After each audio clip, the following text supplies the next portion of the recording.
Hello students, welcome back. और हम लोग एक बार फिर से अध्ययन कर रहे हैं भारत के राष्ट्रपति के संदर्भ में। अब तक जो कुछ भी आपने अध्ययन किया उस संदर्भ में अगर देखा जाए तो अध्ययन का मुख्य पड़ाव था भारत का राष्ट्रपति, राष्ट्रपति से संबंधित जो विशेषताएं हैं, उसके पद से जुड़ी जो विशेषताएं हैं उसका अवलोकन किया, पद से संबंधित योग्यताओं का आपने अवलोकन किया, साथ ही निर्वाचन के बारे में आपने अध्ययन किया है। राष्ट्रपति के संदर्भ में जब आप अध्ययन करते हैं तो राष्ट्रपति के कार्यकाल आदि को लेकर आपने बृहद रूप से अध्ययन किया है। यहाँ पर इसी अध्ययन क्रम में आज का जो विषय है राष्ट्रपति को प्राप्त अधिकार और शक्तियों से जुड़ा हुआ। राष्ट्रपति को जो अधिकार और शक्तियां प्राप्त हैं आज हम विस्तार से यहां पर चर्चा करेंगे। समझने का प्रयास हमारा है कि भारत के राष्ट्रपति को कौन कौन से अधिकार और शक्तियां प्रदान की गई है। राष्ट्रपति के पास जो अधिकार और शक्तियां हैं वो विशिष्ट श्रेणी की हैं। राष्ट्रपति के पास व्यापक अधिकार और शक्तियां संविधान के आधार पर निर्धारित की गई है। और जब हम भारत के राष्ट्रपति का अध्ययन करते हैं, उसके अधिकार और शक्तियों को समझने का प्रयास करते हैं, एक बड़ा विषय है। और यह विषय इसलिए भी बड़ा और महत्वपूर्ण बन जाता है क्योंकि भारत के राष्ट्रपति का पद ही कुछ इस प्रकार है जिस कारण से हमें उसके अधिकार और शक्तियों को विस्तार से समझने की आवश्यकता होती है। भारत का राष्ट्रपति भारत का राष्ट्र प्रमुख है, कार्यपालिका का संवैधानिक प्रमुख है, संसद का अभिन्न अंग है। ये तमाम प्रकार की विशेषताओं से युक्त होने के कारण भारत के राष्ट्रपति के पास जो अधिकार और शक्तियां हैं वो अत्यधिक व्यापक है, व्यापकता लिए हुए है। इस संदर्भ में हमें आर्टिकल 53 का अध्ययन करना होगा, आर्टिकल 74 का अध्ययन करना होगा। समझने का हमारा प्रयास है कि संविधान के स्तर पर और उसके जो व्यवहारिक मानदंड है उस स्तर पर राष्ट्रपति किन अधिकार और शक्तियों से युक्त है। यदि आप संवैधानिक व्यवस्था का अवलोकन करें तो भारत का राष्ट्रपति चूंकि संवैधानिक प्रमुख, कार्यपालिका का संवैधानिक प्रमुख है, इसलिए इसके पास जो अधिकार और शक्तियां हैं उनमें औपचारिकता का समावेशन है। राष्ट्रपति को जो अधिकार और शक्तियां प्रदान की गई हैं उनकी स्थिति संवैधानिक ज़्यादा है, व्यवहारिक कम है। जब भी हम राष्ट्रपति के अधिकार शक्तियों का मूल्यांकन करते हैं तो यह समझने का प्रयास करते हैं कि संविधान के अनुच्छेद 53 में यह निर्धारित किया गया है कि भारत में जो भी कार्यपालिकीय अधिकार और शक्तियां हैं, समस्त कार्यपालिकीय अधिकार और शक्तियां राष्ट्रपति को निर्धारित की गई है। इसलिए कि भारत का राष्ट्रपति कार्यपालिका का प्रमुख है। हालांकि उसकी यह जो प्रमुखता है वो संवैधानिक प्रकार की है। औपचारिक प्रमुखता से संबंधित वह अपने दायित्वों का निर्वहन करता है, नाम मात्र की प्रमुखता उसके पास होती है। और इसी परिप्रेक्ष्य में राष्ट्रपति को जो अधिकार और शक्तियां प्रदान की गई हैं वह भी औपचारिक अधिकार और शक्तियां हैं। जैसा कि आर्टिकल 53 में स्पष्ट किया गया है कि भारत की समस्त कार्यपालिकीय अधिकार और शक्तियां राष्ट्रपति को प्रदान की गई हैं, तो कुछ ऐसा एहसास होता है कि जितने भी कार्यपालिकीय अधिकार और शक्तियां हैं वे सब के सब राष्ट्रपति को प्राप्त हैं। और हकीकत में ऐसा है, लेकिन व्यवहार में वह इन शक्तियों का प्रयोग नहीं करता। दूसरी बात कि जब भी आप राष्ट्रपति के अधिकार और शक्तियों का विश्लेषण कर रहे होते हैं, उनका अध्ययन कर रहे होते हैं, तो आर्टिकल 53 का अध्ययन आर्टिकल 74 के सापेक्ष करें और करना ही चाहिए, यही अध्ययन का सबसे बेहतर तरीका होता है।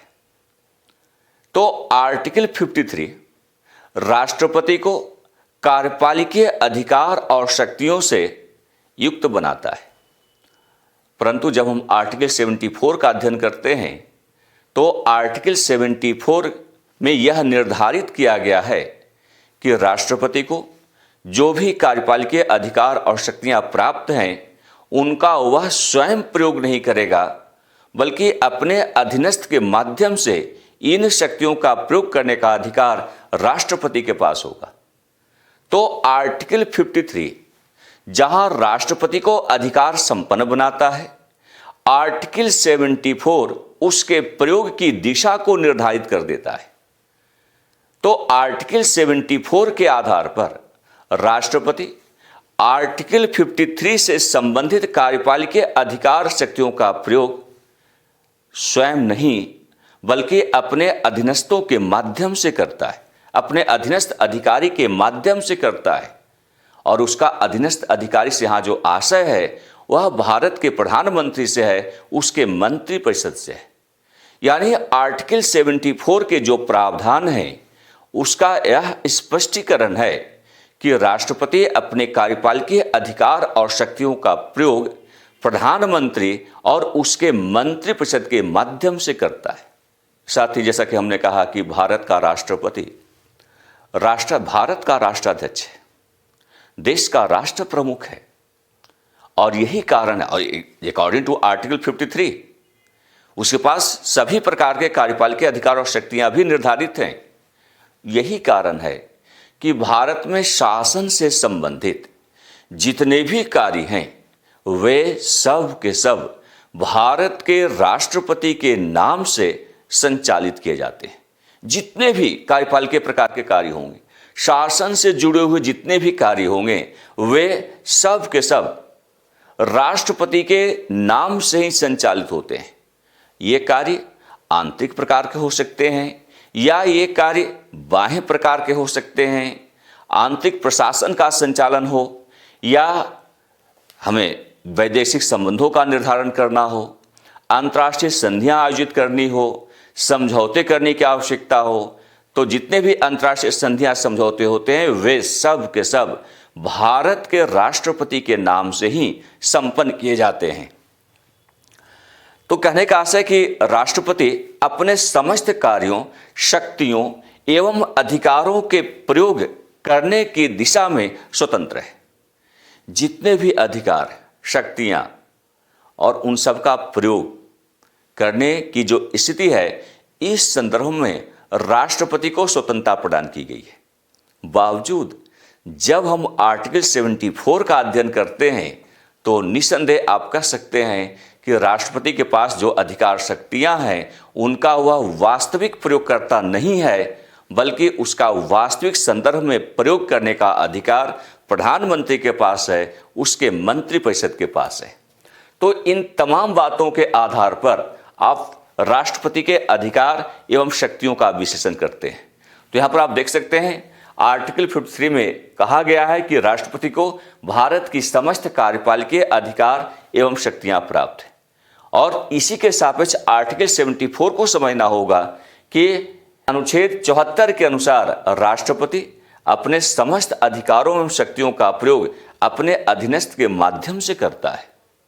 और अधीनस्थ है कौन? जैसा कि हमने चर्चा किया कि यह अधीनस्थ कौन है, तो प्रधानमंत्री है, मंत्रिपरिषद है।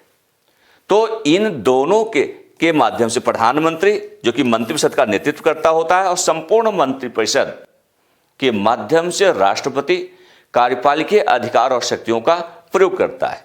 तो अनुच्छेद 53 के साथ साथ आपको अनुच्छेद 74 का भी अध्ययन करने की आवश्यकता होती है। आपको ऐसा करना चाहिए। अब हम समझने का प्रयास करें कि राष्ट्रपति के पास जो अधिकार और शक्तियां हैं उन्हें वर्गीकृत किया जा सकता है। मुख्य रूप से इसे हमने दो वर्गों में विभाजित किया है, सामान्य शक्तियां और विशिष्ट श्रेणी की शक्तियां। यदि आप सामान्य शक्तियों की बात करें तो भारत का राष्ट्रपति जिन सामान्य शक्तियों से जुड़ा हुआ है, जिन सामान्य शक्तियों को धारित करता है, उनमें कार्यपालिकीय अधिकार शक्तियां सम्मिलित हैं, विधायी अधिकार शक्तियां सम्मिलित हैं, न्यायिक अधिकार शक्तियां सम्मिलित हैं, वित्तीय अधिकार शक्तियां राष्ट्रपति के पास हैं, सैन्य अधिकार शक्तियां राष्ट्रपति के पास है, राजनयिक अधिकार शक्तियां राष्ट्रपति के पास है। और अगर आप विशिष्ट शक्तियों की बात करें, विशेष रूप से शक्तियों के प्रयोग के संदर्भ में अगर आप देखें, तो भारत के राष्ट्रपति के पास आपातकालीन अधिकार और शक्तियां प्रदान की गई है। यानी इसे आप ऐसे समझ सकते हैं कि राष्ट्रपति के पास जितने भी कार्यपालिकीय अधिकार और शक्तियां हैं, उन्हें दो श्रेणियों में रखा जा सकता है। पहली श्रेणी सामान्य अधिकार और शक्तियों से जुड़ी हुई है, जबकि दूसरी श्रेणी आपातकालीन शक्तियों से संबंधित है, जिसे हम विशेष अधिकार और शक्तियों के रूप में परिभाषित करते हैं। तो सामान्य श्रेणी की जो शक्तियां हैं, सामान्य श्रेणी के जो अधिकार भारत के राष्ट्रपति के पास हैं, वे कार्यपालिकीय प्रकार के हैं, विधायी प्रकार के हैं, न्यायिक श्रेणी के हैं, वित्तीय, कूटनीतिक, सैन्य, इतने प्रकार के अधिकार और शक्तियों का प्रयोग भारत का राष्ट्रपति करता है। साथ ही अगर विशिष्ट अधिकार और शक्तियों की बात करें, तो ये जो विशिष्ट अधिकार और शक्तियां हैं, ये इसका सीधा संदर्भ आपातकाल से है, आपातकालीन व्यवस्था से है। यदि देश में विषम परिस्थितियां चल रही हो, कोई आपात स्थिति उत्पन्न हो गई हो, यह आपात कुछ भी हो सकता है, राष्ट्रीय प्रकार का हो सकता है, क्षेत्रीय प्रकार का आपात हो सकता है। इन आपातकालीन या इन विषम परिस्थितियों में भारत के राष्ट्रपति के पास कौन से अधिकार होंगे, कौन सी शक्तियां होंगी, इसका भी भारत के संविधान में उल्लेख किया गया है। इस संदर्भ में भारत के राष्ट्रपति के पास 3 प्रकार के अधिकार और शक्तियां निर्धारित हैं। अकॉर्डिंग टू आर्टिकल 352, अनुच्छेद 352 की बात अगर आप करें, तो आर्टिकल 352 में जो अधिकार और शक्तियां निर्धारित की गई हैं, उनका सीधा संबंध राष्ट्रीय आपात से है। इसी प्रकार आर्टिकल 356 का जो संदर्भ है, वह राज्यों में राष्ट्रपति शासन को क्रियान्वित करने से है।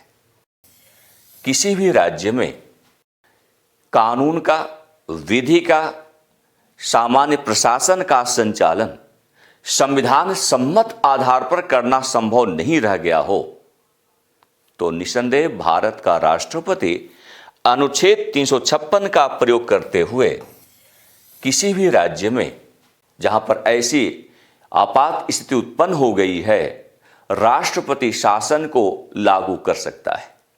तो इसे हम राज्य स्तरीय राष्ट्रपति शासन के रूप में जानते हैं। और तीसरा है वित्तीय, इसका सीधा संदर्भ आर्टिकल 360 से है। अनुच्छेद 360 का प्रयोग उस संदर्भ में किया जा सकता है जब संपूर्ण देश में या देश के किसी भाग में वित्त की असामान्य स्थिति उत्पन्न हो गई हो, तो यहां पर राष्ट्रपति के पास अधिकार है कि वह वित्तीय आपातकालीन व्यवस्था को लागू कर सकता है। ये उसका अधिकार है, ये उसकी शक्तियां हैं। कुल मिलाकर यहां पर देखा जाए तो भारत के राष्ट्रपति के पास जो अधिकार और शक्तियां निर्धारित की गई हैं, उन्हें आप 2 बड़े भागों में बांटकर अध्ययन कर सकते हैं। एक में हमने सामान्य अधिकार शक्तियों को रखा है, दूसरे में हमने विशिष्ट अधिकार एवं शक्तियों को रखा है। अब हम इसे एक एक करके विस्तार से अध्ययन करेंगे, समझने का प्रयास करेंगे कि राष्ट्रपति के पास जो सामान्य अधिकार शक्तियां हैं, जिनमें सबसे पहले हम अध्ययन करने जा रहे हैं कार्यपालिकीय अधिकार एवं शक्तियों को लेकर। तो राष्ट्रपति के पास कौन कौन से कार्यपालिकीय अधिकार और शक्तियां निर्धारित की गई हैं, इसे आप ऐसे समझ सकते हैं कि भारत का राष्ट्रपति कार्यपालिका का संवैधानिक प्रमुख है और इस संदर्भ में उसके पास जो अधिकार और शक्तियां हैं, उनमें पहली श्रेणी की जो अधिकार शक्तियां हैं वह कार्यपालिका से जुड़े हुए हैं, कार्यपालन से संबंधित हैं। जो कार्यपालिकीय अधिकार और शक्तियां भारत के राष्ट्रपति को प्राप्त हैं, उन्हें 3 भागों में बांटा जा सकता है। तो ये कौन कौन से भाग होंगे? तो जो राष्ट्रपति के पास कार्यपालिकीय अधिकार शक्तियां हैं, इनमें वैसी शक्तियों को हम शामिल कर रहे हैं, वैसे अधिकारों को शामिल कर रहे हैं जो नियुक्ति से जुड़े हुए हैं। तो नियुक्ति संबंधी अधिकार और शक्तियां, नियुक्ति संबंधी अधिकार एवं शक्तियां। दूसरी कैटेगरी नाम निर्देशन से संबंधित है, नाम निर्देशन संबंधी अधिकार एवं शक्तियां। इसकी तीसरी कैटेगरी जो है वह राज्यों एवं संघ शासित क्षेत्रों पर नियंत्रण से संबंधित शक्तियां। क्या हमने कहा कि राष्ट्रपति के पास जो कार्यपालिकीय अधिकार और शक्तियां हैं वे बहुत बृहद प्रकार की हैं और इसे 3 अलग अलग कैटेगरी में बांटकर अध्ययन आप कर सकते हैं। पहली कैटेगरी अपॉइंटमेंट राइट्स को लेकर है, नियुक्ति संबंधी अधिकार है। दूसरी कैटेगरी नाम निर्देशन संबंधी अधिकार शक्तियों के रूप में है और तीसरी श्रेणी इसकी जो है वो राज्यों एवं संघ शासित क्षेत्रों पर नियंत्रण करने संबंधी जो अधिकार और शक्तियां हैं, ये 3 कैटेगरी में आप इसे रख सकते हैं। अब यदि आप नियुक्ति संबंधी अधिकार और शक्तियों का अध्ययन कर रहे हैं तो राष्ट्रपति किसको किसको नियुक्त करता है, वे कौन से पदाधिकारी हैं जिनकी नियुक्ति भारत के राष्ट्रपति के द्वारा की जाती है, ये बहुत महत्वपूर्ण विषय है। इसे आपको बेहतर ढंग से समझना होगा। चूंकि राष्ट्रपति के पास नियुक्ति संबंधी अधिकार है, तो इस संदर्भ में जो संवैधानिक पदों के प्रमुख हैं उनकी नियुक्ति का अधिकार भारत के राष्ट्रपति के पास है। राष्ट्रपति किनको किनको नियुक्त करता है? तो भारत का राष्ट्रपति प्रधानमंत्री को नियुक्त करता है। प्रधानमंत्री के परामर्श के आधार पर मंत्रिपरिषद के सदस्यों को नियुक्त करता है, मंत्रियों को नियुक्त करता है। राज्यों में राज्यपाल पद का सृजन किया गया है।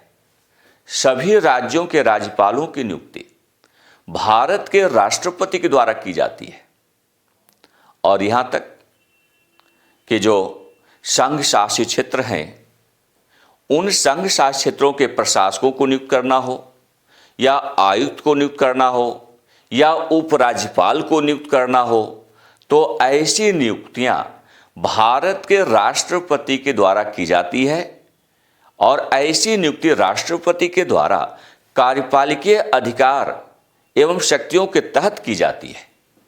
साथ ही जो हमारी न्यायपालिका है, सर्वोच्च न्यायालय, उच्च न्यायालय, उसके न्यायाधीशों की नियुक्ति, चाहे वह मुख्य न्यायाधीश और अन्य न्यायाधीशों, तो सभी न्यायाधीशों की नियुक्ति भारत के राष्ट्रपति द्वारा ही की जाती है। इसके अतिरिक्त जो कॉन्स्टिट्यूशनल बॉडीज हैं, नॉन कॉन्स्टिट्यूशनल बॉडीज हैं, उनके अध्यक्ष एवं सदस्यों की नियुक्ति भी भारत के राष्ट्रपति के द्वारा की जाती है।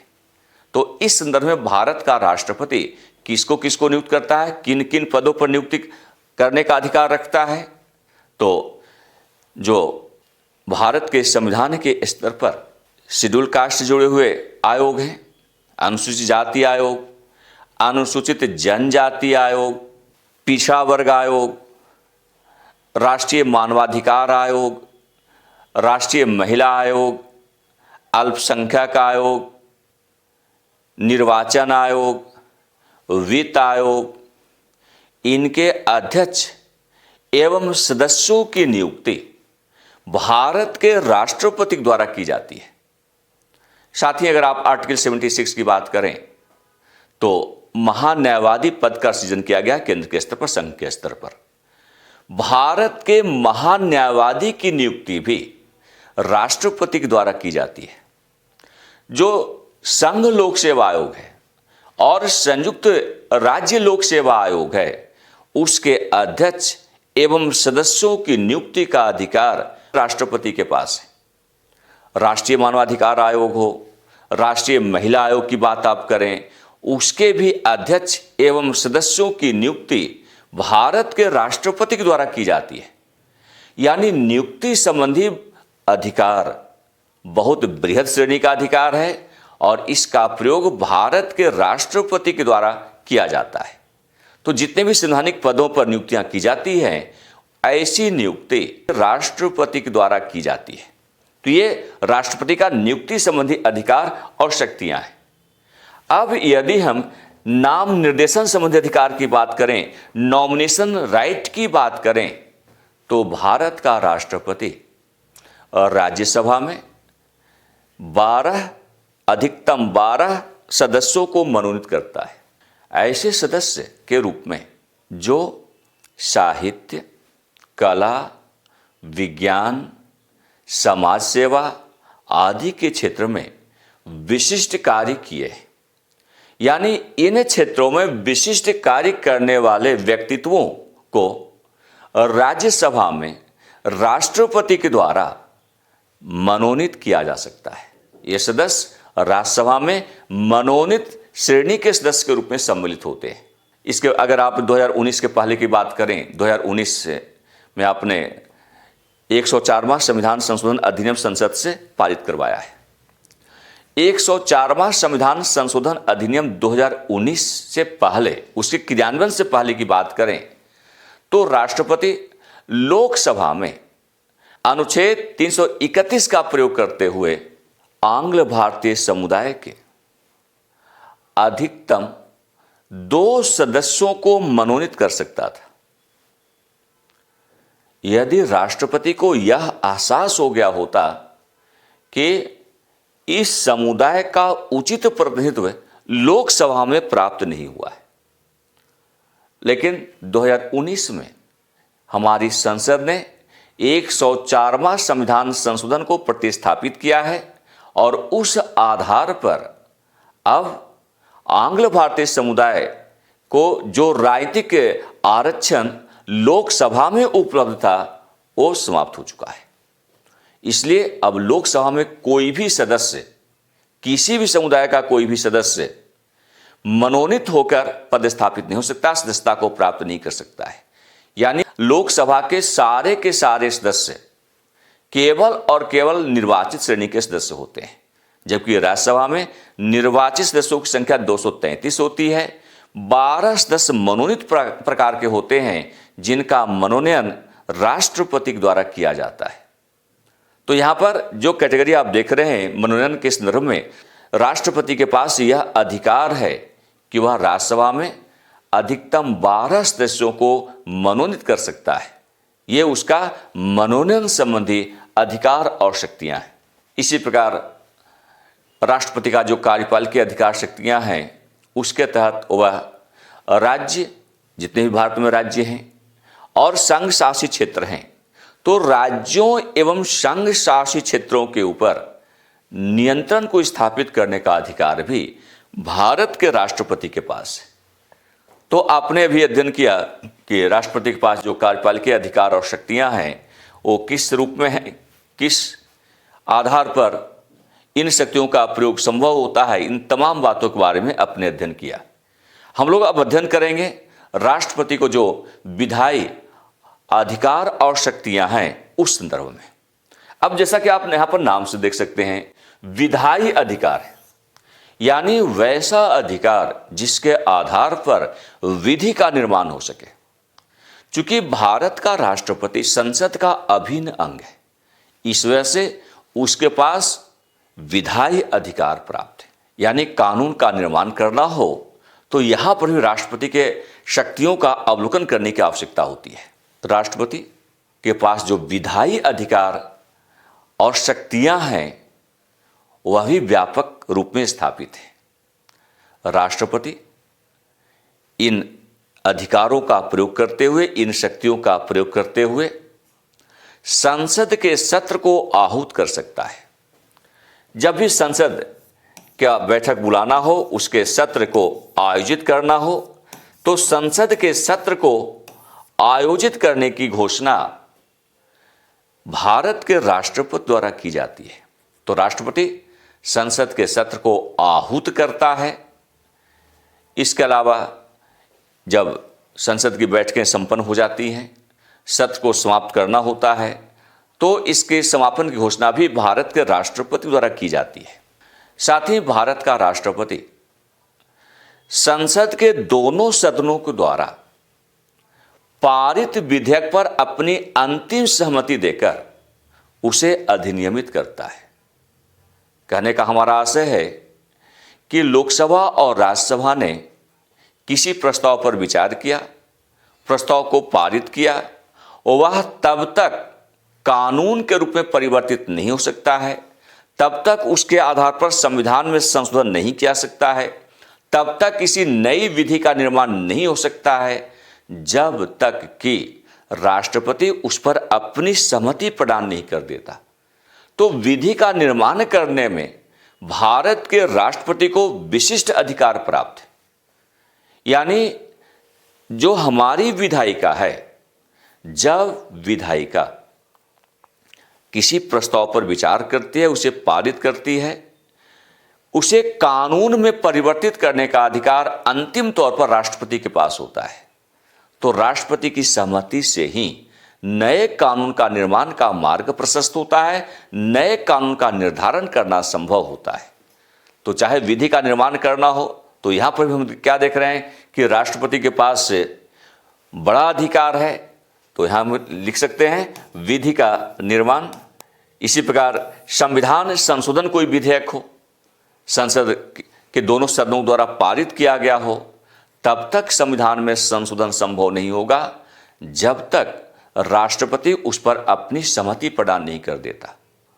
तो यहां पर हम क्या देख रहे हैं कि संविधान संशोधन में भी राष्ट्रपति की भूमिका बहुत ही महत्वपूर्ण भूमिका होती है। इसके अतिरिक्त भारत के राष्ट्रपति के पास एक बड़ा अधिकार है। कोई भी धन विधेयक राष्ट्रपति की पूर्व अनुमति से सर्वप्रथम लोकसभा में प्रस्तुत किया जा सकता है। जब तक राष्ट्रपति की पूर्व अनुमति नहीं होगी, तब तक धन विधेयक को लोकसभा में प्रस्तुत नहीं किया सकता है। और धन विधेयक जब भी संसद में प्रस्तुत होता है तो सर्वप्रथम लोकसभा में लाने की आवश्यकता होती है, न कि राज्यसभा में। बाकी अन्य जो विधेयक होते हैं उसे आप लोकसभा या राज्यसभा कहीं पर भी प्रस्तुत कर सकते हैं। लेकिन जब विषय धन से जुड़ा हुआ हो, धन विधेयक हो, अनुच्छेद 110 से परिभाषित हो, तो निसंदेह इस प्रकार के धन विधेयक को राष्ट्रपति की पूर्व अनुमति से सर्वप्रथम लोकसभा में प्रस्तुत किया जा सकता है। तो धन विधेयक के मामले में भी हम देख रहे हैं कि राष्ट्रपति के पास बड़ा अधिकार है। इसके अलावा हमें अनुच्छेद 123 का भी अवलोकन करना होगा। अनुच्छेद 123 राष्ट्रपति को अध्यादेश जारी करने का अधिकार प्रदान करता है। कोई भी अध्यादेश की अगर आवश्यकता हो, किसी प्रकार के ऑर्डिनेंस लाया जाना आवश्यक हो गया हो, तो ऐसा अध्यादेश जारी करने का अधिकार भारत के राष्ट्रपति के पास है। तो ऑर्डिनेंस जारी करने का अधिकार राष्ट्रपति के पास है, और राष्ट्रपति अपने इस अधिकार का प्रयोग किसके तहत करता है, इसके लिए अनुच्छेद 123 का प्रयोग किया गया है।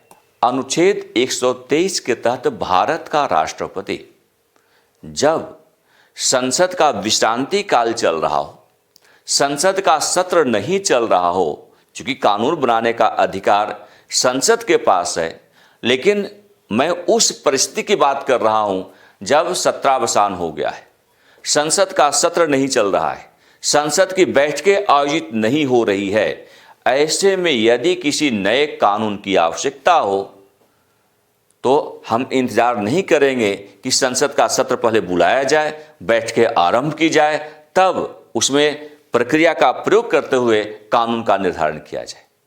क्योंकि इसमें काफ़ी डिले होता है कानून बनने में। पहले विधेयक तैयार करना होगा, विधेयक का संसद में प्रस्तुतिकरण के उपरांत उसे कानून के रूप में परिवर्तित करना एक जटिल प्रक्रम होता है। तो भारत के संविधान में एक वैकल्पिक व्यवस्था दी गई है कानून का निर्माण करने को लेकर। उस दशा में जब संसद का सत्र नहीं चल रहा हो, तो जब संसद का सत्र आहूत नहीं हो, यानी संसद का विश्रांति काल चल रहा हो, ऐसे में किसी नए कानून का निर्माण राष्ट्रपति के अध्यादेश के द्वारा किया जा सकता है। तो राष्ट्रपति क्या कर सकता है? अध्यादेश जारी कर सकता है। अध्यादेश जारी करने का बड़ा अधिकार उसके पास है। अनुच्छेद 123 के तहत जारी होने वाला अध्यादेश जिसे राष्ट्रपति ने जारी किया है, अधिकतम 6 माह तक प्रचलन में रहेगा। इस दौरान उसका प्रवर्तन कानून के रूप में होता है। अध्यादेश है, लेकिन उसकी जो प्रकृति है वो कानून के समान है। उसका जो प्रचलन होगा, उसका जो क्रियान्वयन होगा, एक कानून के रूप में होगा, लेकिन उसकी जो अवधि है, उसकी जो समयावधि है, वह निर्धारित है अधिकतम 6 माह। इस दौरान, यानी जब अध्यादेश जारी किया हो, 6 माह की अवधि व्यतीत नहीं हुई हो। अगर 6 माह की अवधि व्यतीत हो गई हो तब तो वो स्वतः समाप्त हो जाएगा, लेकिन 6 माह की अवधि अभी पूर्ण नहीं हुई है, संसद का सत्र प्रारंभ हो गया हो, संसद की बैठकें प्रारंभ हो गई हो, तो ऐसी दशा में संसद की बैठक आरंभ होने की तिथि से 6 सप्ताह तक ऐसा अध्यादेश प्रचलन में बना रहेगा। इस दौरान संसद चाहे तो अपने दोनों सदनों में अध्यादेश को विधेयक के रूप में लाकर और एक स्थायी कानून का निर्माण कर सकती है।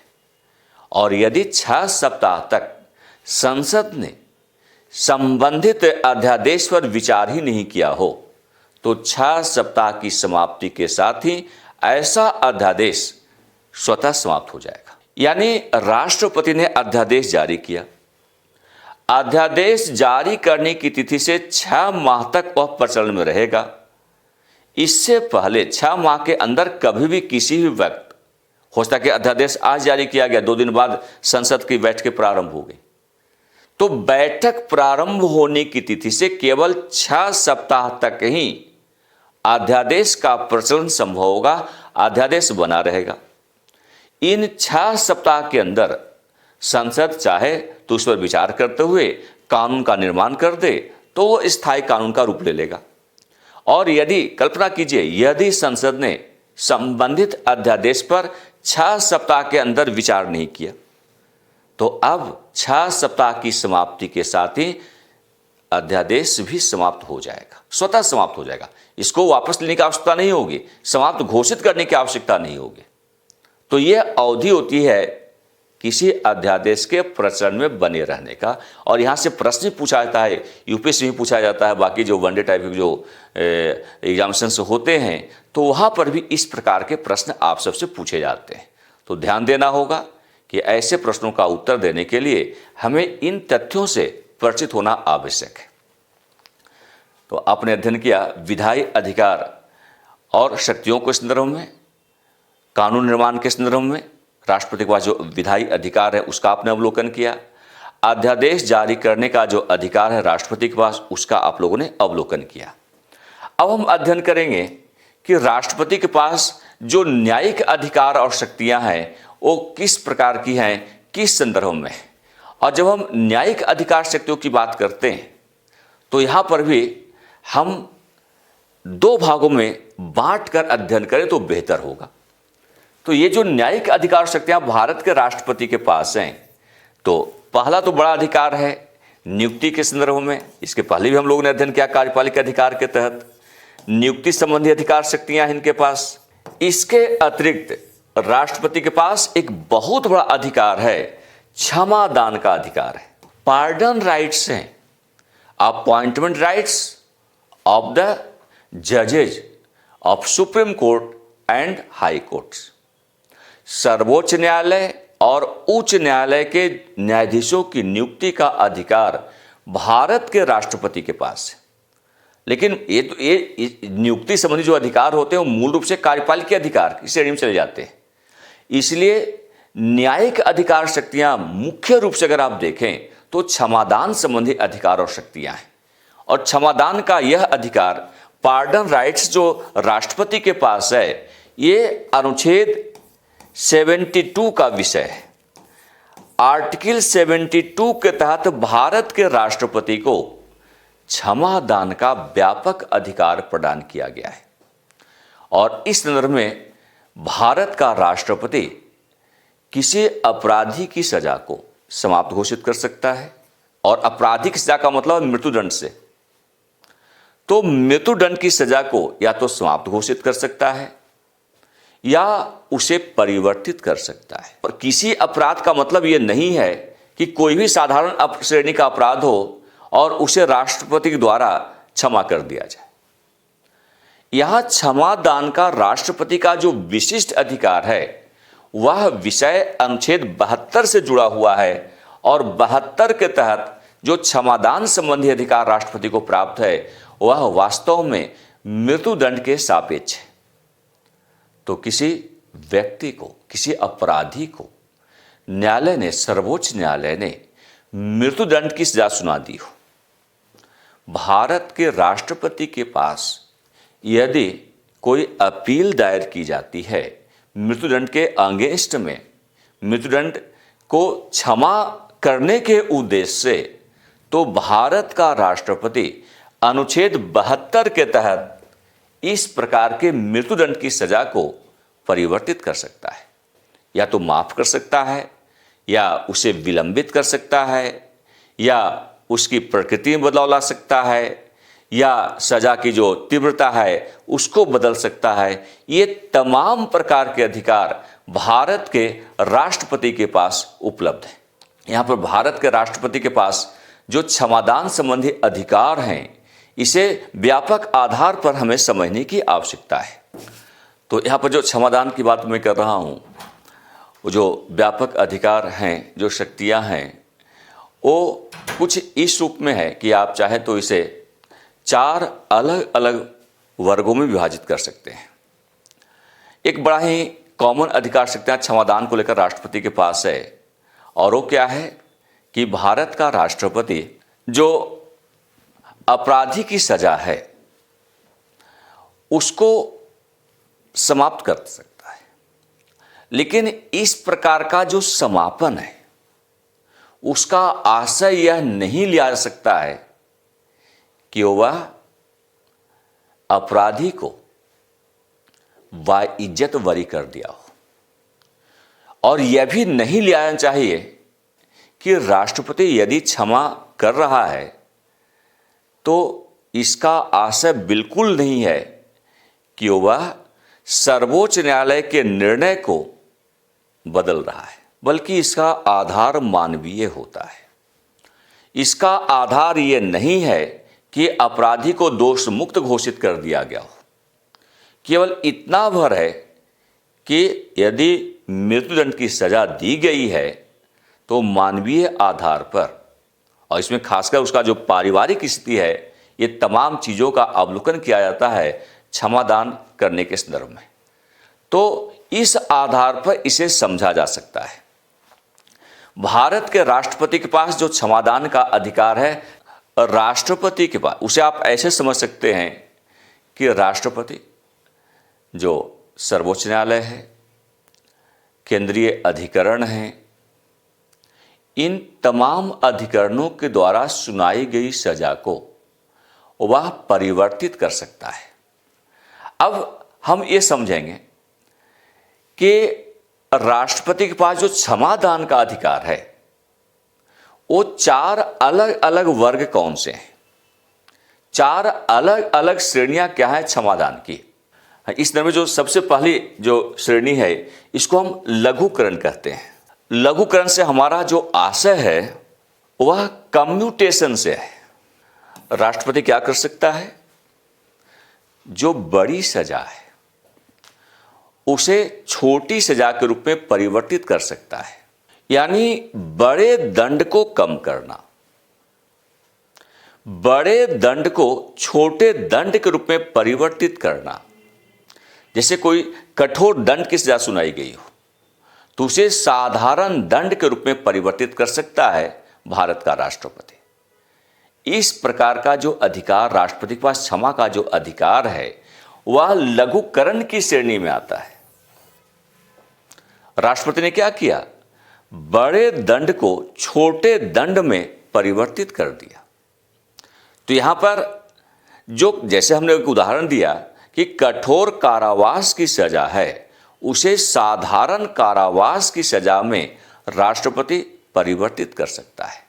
तो दंड का यहां पर लघुकरण हो रहा है, इसलिए हम इस प्रकार के पार्डन अपील को कम्यूटेशन के रूप में समझते हैं। राष्ट्रपति ने सजा को छोटा बना दिया, कम्यूट कर डाला। तो पहली श्रेणी जो होती है वह कम्यूटेशन की होती है।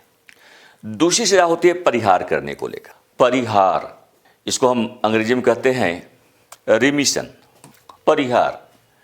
इसमें क्या होता है कि अपराधी की सजा जो सुनाई गई है उसकी प्रकृति और उसकी तीव्रता में बिना कमी लाए हुए परिवर्तित करना। इसको आप एक उदाहरण समझ सकते हैं। सर्वोच्च न्यायालय ने किसी अपराधी को यह सजा सुनाई है कि 7 वर्ष की सजा और सश्रम प्रकार की सजा, कठोर सजा है, 7 वर्ष की कैद और सश्रम कारावास। अब ये दोनों जो है, दोनों में कठोरता है।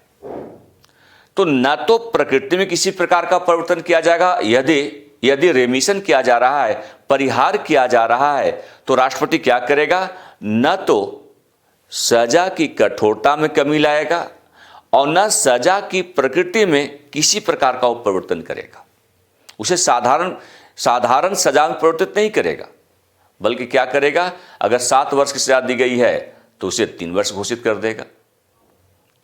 लेकिन प्रकृति में किसी प्रकार का परिवर्तन नहीं होगा। अगर सश्रम कारावास की सजा है तो सश्रम कारावास की सजा ही बनी रहेगी। नेक्स्ट है विराम, इसको अंग्रेजी में कहते हैं रिस्पाइट। अब कभी कभार क्या होता है, कुछ विशिष्ट परिस्थितियां उत्पन्न हो जाती हैं। अब विशिष्ट परिस्थिति में सजा पर रोक लगाने की आवश्यकता अगर है तो राष्ट्रपति रिस्पाइट कर सकता है, विराम का प्रयोग कर सकता है। लेकिन विराम का प्रयोग केवल तभी होगा जब परिस्थितियां विशिष्ट प्रकार की उत्पन्न हुई हो। साधारण परिस्थिति में विराम का प्रयोग सजा को कम करने, सजा को माफ करने के संदर्भ में राष्ट्रपति द्वारा नहीं किया जा सकता है।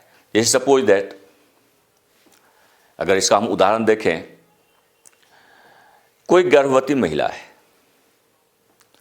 और उसे न्यायालय ने, सर्वोच्च न्यायालय ने मृत्युदंड की सजा सुना रखा है। महिला गर्भवती है, सजा मृत्युदंड की दी जा रही है। अब आप उम्मीद कर सकते हैं कि सर्वोच्च न्यायालय ने महिला, चूंकि अपराध तो महिला ने किया, फांसी की सजा महिला को सुनाई गई है और वास्तव में अगर उसे फांसी की सजा दे दी जाए, मृत्युदंड की सजा कारित कर दी जाए, तो इसका प्रभाव केवल महिला तक सीमित नहीं होगा, बल्कि उसके गर्भ में पल रहा जो बच्चा है उसकी भी इलीला समाप्त हो जाएगी। तो सजा तो बच्चे ने किया नहीं, जो जच्चा गर्भ में पल रहा है उसने तो अभी धरती को देखा ही नहीं है और उसके द्वारा अपराध की तो उम्मीद ही नहीं की जा सकती है। उसने किसी प्रकार का कोई अपराध नहीं किया। तो सजा महिला को होनी चाहिए, लेकिन उसका प्रभाव महिला के साथ साथ यदि बच्चे के ऊपर जा रहा है तो ये विशिष्ट प्रकार की प्रकृति है। और इस संदर्भ में ही राष्ट्रपति के द्वारा रिस्पाइट का प्रयोग होता है, विराम का प्रयोग होता है। और इसी प्रकार एक और इसका प्रकार है, एक और भी इसका प्रारूप है, प्रविलंबन के रूप में जानते हैं। तो इसका जो चौथा प्रकार है वो प्रविलंबन के रूप में इसका प्रयोग होता है। प्रविलंबन, इसको हम रिप्राइव के रूप में जानते हैं। रिप्राइव, इसमें रियल में होता क्या है कि सपोज दैट कोई मृत्युदंड की सजा सुनाई गई न्यायालय के द्वारा किसी अपराधी को। अपराधी ने क्या किया है कि क्षमादान की अपील राष्ट्रपति को प्रस्तुत कर दिया हो। तो राष्ट्रपति के पास जब क्षमादान की अपील पहुंची हुई है, राष्ट्रपति अभी निर्णय नहीं ले पाया हो कि क्षमा की जाए या नहीं की जाए, विलंबित है। राष्ट्रपति कार्यालय में क्षमादान की अपील अभी विलंबित है, उस पर राष्ट्रपति द्वारा निर्णय नहीं लिया जा रहा है। तो ऐसी अवस्था में अपराधी की मृत्युदंड की सजा को कारित नहीं किया जाएगा, उसे विलंबित घोषित कर दिया जाएगा उस समय तक के लिए जब तक कि राष्ट्रपति के द्वारा निर्णय नहीं ले लिया जाता है। तो ये स्थितियां जो है भारत के राष्ट्रपति के क्षमादान के संदर्भ में है। तो खासकर न्यायिक अधिकार शक्तियां जो भारत के राष्ट्रपति के पास है, उसके तहत आपको क्षमादान संबंधी अधिकार शक्तियों का अध्ययन करना होता है। और क्षमादान के अंतर्गत 4 प्रकार की स्थितियां होती हैं। क्षमादान को आप 4 अलग अलग वर्गों में रख करके अध्ययन कर सकते हैं। पहला, लघुकरण के संदर्भ में आपने अध्ययन किया।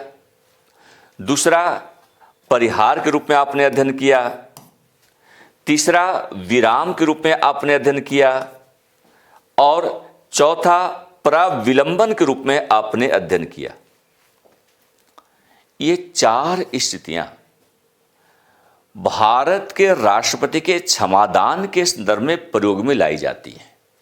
इनमें से 4 में से किसी के भी आधार पर राष्ट्रपति किसी सजा को, मृत्युदंड की सजा को परिवर्तित कर सकता है।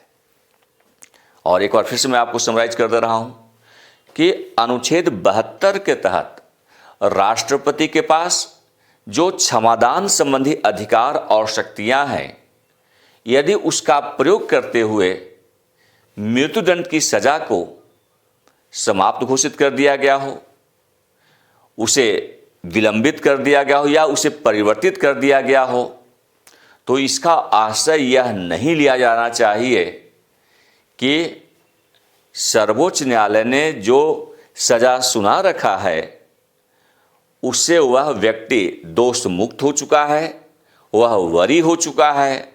बल्कि क्षमादान का प्रयोग दोष मुक्ति के लिए नहीं होता, बल्कि जीवन जो समाप्त होने का खतरा उत्पन्न हो गया था उसे पुनर्जीवन प्रदान करने के लिए होता है। क्योंकि अपराध किया है तो अपराध के लिए सजा होनी ही चाहिए। यहाँ पर सजा को केवल परिवर्तित मात्र किया गया है, माफी नहीं दे दी गई है या उसे दोष मुक्त घोषित नहीं कर दिया गया है। इसके बाद हम लोग अध्ययन करेंगे राष्ट्रपति के पास जो वित्तीय अधिकार और शक्तियां हैं उस संदर्भ में। भारत के राष्ट्रपति के पास व्यापक वित्तीय अधिकार शक्तियां उपलब्ध है। यहां पर हम देखेंगे तो वित्त आयोग के गठन संबंधी अधिकार उसके पास है, जिसमें वह अनुच्छेद 280 का प्रयोग करते हुए 5 वर्ष के लिए, प्रत्येक 5 वर्ष के लिए एक वित्त आयोग का गठन करता है। तो वित्त आयोग के गठन का अधिकार इसके पास है। वित्त आयोग का गठन करता है भारत का राष्ट्रपति वित्तीय अधिकार का प्रयोग करते हुए। साथ ही राष्ट्रपति के पास जो वित्तीय अधिकार शक्तियां, उसका अगर हम विस्तार की बात करें, उसका अध्ययन करें, तो राष्ट्रपति धन विधेयक को, पहले भी हमने चर्चा किया था, धन विधेयक को संसद के पटल पर प्रस्तुत करने से पूर्व अनुमति प्रदान करता है। अनुच्छेद 110 के तहत जो धन विधेयक संसद में प्रस्तुत किए जाने हैं, जब तक राष्ट्रपति की पूर्व अनुमति उसे प्राप्त नहीं हो जाता है, इस प्रकार का धन विधेयक संसद के पटल पर प्रस्तुत नहीं किया जा सकता है। तो कोई भी धन विधेयक हो, राष्ट्रपति की पूर्व अनुमति से ही संसद में प्रस्तुत किया जा सकता है। और संसद में भी कहां पर? सर्वप्रथम लोकसभा में इसका प्रस्तुतिकरण संभव होता है। एक तो यह अधिकार है। और ऐसा जो धन विधेयक है, इस धन विधेयक का संदर्भ अनुच्छेद 110 से जुड़ा हुआ है। अब इसी के साथ जो हम वित्त विधेयक की चर्चा कर लें। यदि आप वित्त विधेयक की बात करें, वित्त विधेयक को लेकर भी राष्ट्रपति के पास अधिकार है। राष्ट्रपति अपने इस अधिकार का प्रयोग वित्त विधेयक के सापेक्ष किस रूप में करता है, इसे समझने के लिए थोड़ा हमें समझना होगा कि वित्त विधेयक की दो कैटेगरी होती है। जब हम वित्त विधेयक की बात करते हैं तो वित्त विधेयक इसकी दो श्रेणियां हैं, इसके दो कैटेगरी हैं। एक अनुच्छेद 117(1) से संबंधित और दूसरा अनुच्छेद 117(3) से संबंधित। अगर पहली कैटेगरी को आप ले लीजिए, अनुच्छेद 117(1) से संबंधित जो वित्त विधेयक है उसकी प्रारंभिक अवस्था धन विधेयक के समान होती है। इस प्रकार के वित्त विधेयक को राष्ट्रपति की पूर्व अनुमति से सर्वप्रथम लोकसभा में प्रस्तुत किया जाता है, न कि राज्यसभा में। लेकिन आफ्टर इंट्रोडक्शन इन लोकसभा में प्रस्तुतिकरण के उपरांत संसद के दोनों सदनों में इस प्रकार के वित्त विधेयक के साथ साधारण विधेयक जैसा व्यवहार किया जाता है। धन विधेयक साथ लागू नहीं होता। धन विधेयक प्रारंभ से लेकर अंत तक धन विधेयक बना रहता है और धन विधेयक के मामले में राज्यसभा के पास अधिकार बहुत ही सीमित होते हैं, जिस पर हम लोग विस्तार से चर्चा करेंगे। नेक्स्ट जो भी क्लास होगी उसमें धन विधेयक, वित्त विधेयक को और भी विस्तार से अध्ययन करेंगे, अलग से अध्ययन करेंगे। यहाँ पर चूंकि अध्ययन जो हो रहा है वो केवल राष्ट्रपति के अधिकार और शक्तियों के सापेक्ष हो रहा है, इसलिए सांकेतिक तौर पर मैं आपको स्पष्ट कर रहा हूं कि धन विधेयक और वित्त विधेयक में अंतर होता है। धन विधेयक के साथ संसदीय व्यवहार और वित्त विधेयक के साथ संसदीय व्यवहार में फर्क होता है। धन विधेयक केवल और केवल राष्ट्रपति की पूर्व अनुमति से सर्वप्रथम लोकसभा के पटल पर रखा जा सकता है, न कि राज्यसभा के पास। लोकसभा से पारित होने के बाद राज्यसभा के पास जाएगा, सीमित अधिकार राज्यसभा के पास होंगे। लोकसभा ने धन विधेयक को पारित कर जब राज्यसभा में भेजा है, राज्यसभा केवल 14 दिनों तक उसे रोक सकती है और 14 दिनों के अंदर या तो पारित कर दे और नहीं तो फिर वापस कर दे। संशोधन का कोई अधिकार राज्यसभा के पास नहीं होता। तो ये तमाम बात, इस पर हम लोग चर्चा बाद में करेंगे। वित्त विधेयक की दो कैटेगरी है, अनुच्छेद 117(1) से संबंधित वित्त विधेयक और अनुच्छेद 117(3) से संबंधित प्रकार का वित्त विधेयक। अनुच्छेद 117(1) से संबंधित प्रकार का यदि वित्त विधेयक है तो उसे सर्वप्रथम राष्ट्रपति की पूर्व अनुमति से लोकसभा में प्रस्तुत किया जाएगा और उसके बाद उस साथ व्यवहार साधारण विधेयक के समान होगा। लेकिन यदि वित्त विधेयक अनुच्छेद 117(3) से संबंधित है तो ऐसे विधेयक का प्रस्तुतिकरण बिना राष्ट्रपति की पूर्व अनुमति से संसद के दोनों सदनों में से किसी में भी, चाहे राज्यसभा में चाहे लोकसभा में, प्रस्तुत किया जा सकता है। तो सर्वप्रथम प्रस्तुतिकरण राज्यसभा में हो सकता है या सर्वप्रथम प्रस्तुतिकरण लोकसभा में हो सकता है, कहीं पर भी इसका प्रस्तुतिकरण सर्वप्रथम हो सकता है। लेकिन उसके उपरांत आफ्टर इंट्रोडक्शन, प्रस्तुतिकरण के बाद दोनों सदनों में इस पर विचार राष्ट्रपति की अनुमति से किया जाएगा और तब उसके बाद जो है राष्ट्रपति, जब प्रस्तुतिकरण हो गया तब दोनों सदनों में चर्चा के लिए राष्ट्रपति की अनुमति की आवश्यकता पड़ेगी। तो ये स्थिति होती है वित्त विधेयक के संदर्भ में।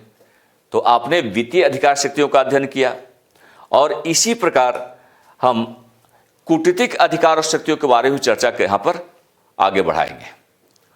राष्ट्रपति के पास जो कूटनीतिक अधिकार और शक्तियां, उसे ऐसे समझने की आवश्यकता है कि राष्ट्रपति समस्त जितने भी अंतर्राष्ट्रीय संधियां समझौते होते हैं सब के सब राष्ट्रपति के नाम से ही संचालित होते हैं। जितनी संधियां की जाती है, द्विपक्षीय संधियां होती हैं, बहुपक्षीय संधियां समझौते होते हैं, ये सब भारत के राष्ट्रपति के नाम से ही संपन्न होते हैं। इसके अतिरिक्त भारत का राष्ट्रपति राजनयिकों को नियुक्त करता है। भारत के राजनयिक विदेशों में नियुक्त होते हैं और जो विदेशी राजनयिक हैं उनकी नियुक्ति भारत में होती है, उनसे वो परिचय लेता है। अब यहां पर जो राजनयिक नियुक्तियां हैं, यह अधिकार भारत के राष्ट्रपति के पास है। तो भारत का राष्ट्रपति किसको किसको नियुक्त करता है, किन किन डिप्लोमेट्स की नियुक्ति भारत के राष्ट्रपति द्वारा की जाती है, इसकी दो कैटेगरी है। जो भी राजनयिक हैं इसे आप दो कैटेगरी में रख सकते हैं। वे राजनयिक, वे डिप्लोमेट्स जिनकी नियुक्ति राष्ट्रमंडल के सदस्य देशों के अतिरिक्त अन्य देशों में की जा रही है, ऐसी नियुक्ति राजदूत के रूप में होती है, एम्बेसडर के रूप में होती है। यानी पहली कैटेगरी जो है वो राजदूत के रूप में होती है। और इसकी दूसरी कैटेगरी है जिसे आप उच्चायुक्त कहते हैं। इनकी नियुक्ति हाई कमिश्नर के रूप में या एम्बेसडर के रूप में की जा सकती है। तो there are two category of diplomats, one is ambassador and other is high commissioner. क्या हम देख रहे हैं कि जो राजनयिक हैं उनकी दो श्रेणियां हैं, राजदूत के रूप में उनकी नियुक्ति हो सकती है या उच्चायुक्त के रूप में उनकी नियुक्ति हो सकती है। उच्चायुक्त के पद पर राजनयिक की नियुक्ति उन देशों में होती है जो राष्ट्रमंडल के सदस्य देश हैं।